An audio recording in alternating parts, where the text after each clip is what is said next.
howlgalka wejiga saddexaad ee dowladda Soomaaliya ay ku raajogtaa waxaana markan diiradda la saaray ciidamo taabacsan wasiirkii hore ee amniga Cabdullaahi Maxamed Nuur haddana ah milkiilaha hotel Elite oo dowladdu markaas ay ka sameysay dhufaysyo iyagoo gacanta ku dhigay hub ay leeyihiin waa markaasi siyaasiyiintii hore ee dalka oo halkaas ku xareysnaa iyo sidoo kale muuqaalkan waxaad ku daawan doontaan madaxdii hore ee dalka Maxamed Cabdullaahi Farmaajo iyo sidoo kale Shariif Sheekh Axmed madaxweynaha hore ee dalka oo si adag ka hadlay weerarkii ka dhacay aaga Minanaayo degmada Cabdicasiis ee gobolka Banaadir markii ugu horeysay madaxweynaha hore ee dalka Shariif Sheekh Axmed oo ka hadlay weerarkii uu kala kulmay dowladda federaalka Soomaaliya soo dhawaada daawadayaal taariikhdu waxay ku aasaysan tahay 7 waa markaas bisha 6 Juun sanadda 2020 haddii aynu ku bilaawno gobolka Shabeellada Dhexe waxa ka soconaya howlgalo ay wadaan ciidamada dowladda kaasi ay ku doonayaan in lagu soo afjaro gaadiid iyo hub fara badan ee markaas la baxsadeen ciidamo maleeshiyada oo taabacsan madaxweynihii hore aanada waa markaas wasiirka hore ee amniga Cabdullaahi Maxamed Nuur ahna hatan waa markaasi milkiilaha hotel Elite dowladdu maalin hore ay markaasi gudaha u gashay hotelka Elite hub fara badan ayaa halkaas laga soo bixiyay ciidamo ka tirsan dowladda gaar ahaan kuwa markaasi gorgor ayaa halkaas dhufaysyo ka sameysay xalay dagaal aad u kharaaraya waxa uu ka dhacay deegaanada waa markaasi degmooyinka gubadle oo banaanka ka magaalada caasimadda ee Muqdisho oo u dhaxeeyo ciidamo markaasi taabacsan Cabdullaahi Maxamed Nuur wasiirka hore amniga oo markaasi haatan ah milkiilaha hotel Elite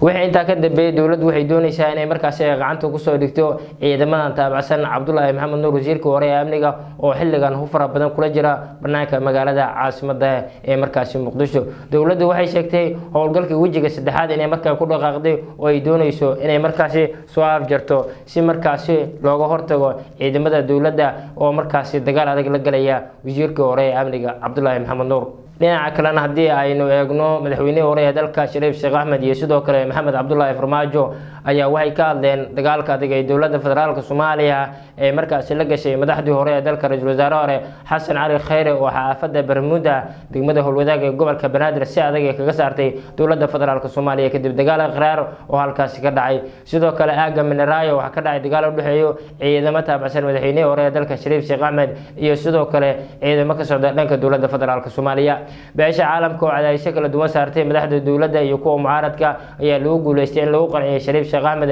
madaxweynihii hore ee dalka inuu dib ugu laabto ayga oo ka badeeyo oo markaasi ka degay hotel airport ee magaalada caasimadda ee Muqdisho Shariif Sheekh Axmed ayaa markii ugu horeysay ka hadlay waxa uu sheegay in markaasi isagoo dalka ka soo samata bixiyay xaalad adag ee markaasi ciidamadii dowladda qaranka ee loogu talagalay inay la dagaalamaan xubnaha oo markaasi kooxda al-shabaab in xilligan ay weerar ku qaadayaan madaxdii hore ee dalka loona adeegsanayo qaab markaasi xeeladeysan waa sidoo hadalka u dhigay Shariif Sheekh Axmed waxa uu sheegay in wax kasta oo dhaca oo markaasi dagaaladii dadku ay ku dhinteen ay qaadan doonto dowladda federaalka Soomaaliya dhinaca kale Maxamed Cabdullaahi Farmaajo madaxweynihii hore ee dalka ayaa isaguna si adag kaga hadlay xaaladda dalka waxa uu sheegay in markaasi dhawaan ay qaban doonaan oo markaasi barnaamijyo waaweyn uga soo horjeedaan dowladda federaalka ee Soomaaliya oo ku aadan sidii markaasi meesha looga saari lahaa muddo kororsiga uu doonayo inuu sameeyo madaxweynaha Soomaaliya Xasan Sheekh Maxamuud